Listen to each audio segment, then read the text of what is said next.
Today we are discussing about the important questions of quantitative technique for business. Subject code is BBA 201. So let's start.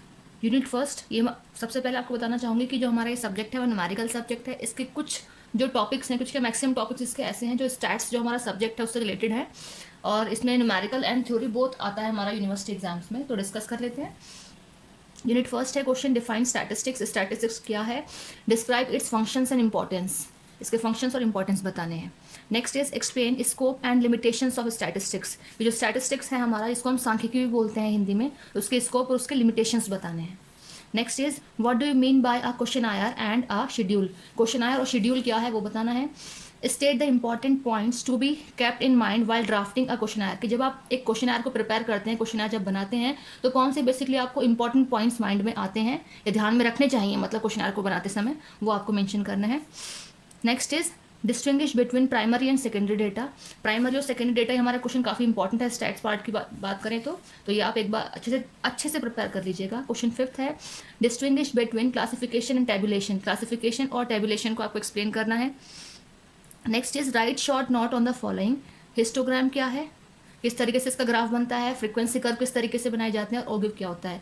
तो ये इस तरीके से हमें ये कंप्लीट कर लेना. Unit first complete. Next is unit second question seventh what is mean by central tendency. Central tendency का क्वेश्चन भी एग्जाम में पक्का आता है.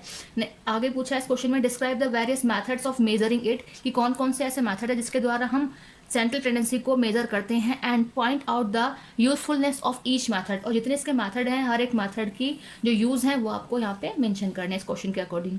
Next is what is statistical average क्या होता है, and what are the desirable properties for an average to possess. Next is define the term dispersion. Also differentiate between absolute and relative measure of dispersion. तो ये दोनों ही चीज़ें आपको बतानी है.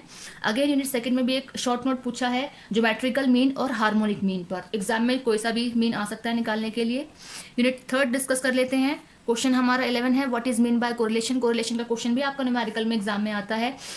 What are the properties of the coefficient of correlation. Exam में अगर numerical question हमारा आता है कोरिलेशन का, तो या फिर कोरिलेशन या फिर कोफिशिएंट ऑफ कोरिलेशन, दोनों में से किसी एक चीज़ का डायरेक्टली हो जाता है. डायरेक्टली कहें तो कोरिलेशन का ही क्वेश्चन न्यूमेरिकल में आता है.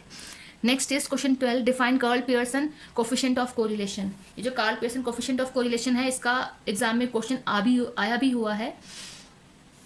What is it intended to measure, ये आपको बताना है. नेक्स्ट क्वेश्चन है explain the concept of regression. Regression जो है हमारा वो काफ़ी इंपॉर्टेंट नहीं है, कोरिलेशन ज़्यादा इंपॉर्टेंट है हमारा, जो कि स्टार्टिंग के दोनों क्वेश्चंस में दिया हुआ है. How far is its different from correlation, किस तरीके से कोरिलेशन से डिफरेंट होता है. Why are there two lines of regressions. Regression की 2 लाइन्स क्या होती हैं वो आपको यहाँ पे बतानी है. यूनिट 4 डिस्कस कर लेते हैं. What do you mean bye index number क्या होता है. Give an example of fixed base index number. जो फिक्स बेस इंडेक्स नंबर है उसका आपको एग्जाम्पल भी मेंशन करना है. Next is what is time series. Time series क्या है और टाइम सीरीज का स्कोप क्या है वो आपको इस क्वेश्चन के अकॉर्डिंग एक्सप्लेन करने हैं. नेक्स्ट क्वेश्चन है explain the formula of Fisher's index number. तो आपको यहाँ पे फॉर्मूला एक्सप्लेन करना है फिशर्स इंडेक्स नंबर का फॉर्मूला क्या है, और काफ़ी लेंथी क्वेश्चन में अगर ये आता है तो आप उसका एक एज एग्जाम्पल एक क्वेश्चन भी बता सकते हैं. Next is right short note on extrapolation and interpolation. ये आपको बताना है. यूनिट 5 डिस्कस कर लेते हैं. क्वेश्चन नंबर 18 है what do you mean bye probability. Probability क्या है, and explain the importance of these concept in statistics.